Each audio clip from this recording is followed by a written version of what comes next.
আপনারা দেখছেন বাস্তব উপস্থাপন, আমি রাজীব। শ্রীভূমিতে তুলকামাল, সচিবকে ধাক্কা দিয়ে খালে ফেলে দিলেন ক্ষুব্ধ জনতা।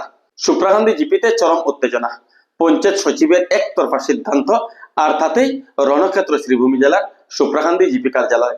শুধু বিতর্ক নয়, ক্ষোভের আগুনে সচিবকে প্রকাশ্যে রাস্তায় ধাক্কা দিয়ে খালে ফেলে দিলেন উত্তেজিত জনতা। কেন এই নজিরবিহীন ঘটনা? কেন একজন সরকারি আধিকারিককে জনতার রোষের মুখে পড়তে হলো? বিস্তারিত জানতে ভিডিওটি শেষ পর্যন্ত দেখুন। শুক্রবার উত্তাল হয়ে ওঠে শ্রীভূমি জেলার সুপ্রাকান্দি গ্রাম পঞ্চায়েত কার্যালয়ে। অভিযোগ, জিপি সভাপতি বা পঞ্চায়েত সদস্যদের বিন্দু মাত্র না জানিয়ে গোপন এক সভা ডাকার চেষ্টা করেন জিপি সচিব মনোজ কুমার দাস। এই খবর জানাজানি হতেই স্থানীয় পুরুষ ও মহিলারা কার্যালয়ে ভিড় জমান। শুরু হয় তীব্র প্রতিবাদ। বিক্ষোভ চলাকালীন পরিস্থিতি হাতের বাইরে চলে যায়। উত্তেজিত জনতা সচিবের একতরফা সিদ্ধান্তের বিরুদ্ধে সোচ্চার হন। একসময় ক্ষুব্ধ জনতা সচিব মনোজ কুমার দাসকে কার্যালয় থেকে টেনে হিচড়ে বের করে আনেন। রাস্তার পাশে আসতেই এক ব্যক্তি সচিবকে সজোরে ধাক্কা মেরে পার্শ্ববর্তী একটি খালে ফেলে দেয়। এখানেই শেষ নয়, সচিব যখন খাদা মেখে খাল থেকে উঠার চেষ্টা করছিলেন, তখন এক প্রবীণ ব্যক্তি তার উপর চড়াও হন। পাল্টা সচিব ওই বৃদ্ধকে খালে ফেলে দেন। এই দৃশ্য দেখে উপস্থিত জনতা আরো বিক্ষুব্ধ হয়ে ওঠেন এবং এক যুবক পুনরায় সচিবকে খালের জলে ফেলে দেয়।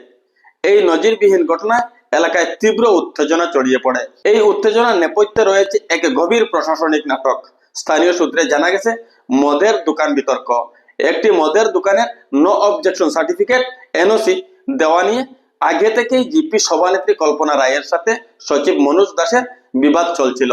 পঞ্চায়েত মন্ত্রী রঞ্জিত কুমার দাসের নির্দেশে মনোজ কুমার দাসকে বদলি করে পল্লব চক্রবর্তীকে দায়িত্ব দেওয়া হয়েছিল। কিন্তু আশ্চর্যের বিষয়, পল্লব চক্রবর্তীকে সরিয়ে পুনরায় মনোজ দাসকে সেখানে বহাল করা হয়। নির্বাচিত সদস্যদের অভিযোগ, প্রশাসনিক স্বচ্ছতা বিসর্জন দিয়ে এবং তাদেরকে অন্ধকারে রেখেই মনোজ দাসকে পুনর্বহাল করা হয়েছে। ঘটনা ঘিরে প্রশাসনের ভূমিকা নিয়ে বড়সড় প্রশ্ন উঠতে শুরু করেছে। জেলা কমিশনারের কাছে লিখিত অভিযোগ করার পরেও কেন কার্যকারী ব্যবস্থা গ্রহণ করা হলো না, তা নিয়ে ক্ষুব্ধ সাধারণ মানুষ। আজকের এই অপ্রীতিকর ঘটনাটি মূলত সেই দীর্ঘদিনের জমে থাকা ক্ষোভের বহিঃপ্রকাশ বলে মনে করা হচ্ছে। একজন সরকারি সচিবের উপর জনতার এই আক্রমণ কি সঠিক, নাকি প্রশাসনের অব্যবস্থা সাধারণ মানুষকে আইন হাতে তুলে নিতে বাধ্য করেছিল? আপনার মতামত আমাদের কমেন্ট বক্সে জানাবেন। এ ধরনের আরো ব্রেকিং নিউজ এবং খবরের আপডেটের জন্য আমাদের চ্যানেলটি সাবস্ক্রাইব করুন এবং বেল আইকনটি প্রেস করুন, যাতে পরবর্তী আপডেট আপনার কাছে আপলোড করার সাথে সাথে পৌঁছে যায়। যদি ফেসবুক থেকে দেখছেন, তাহলে আমাদের পেজটি ফলো করুন।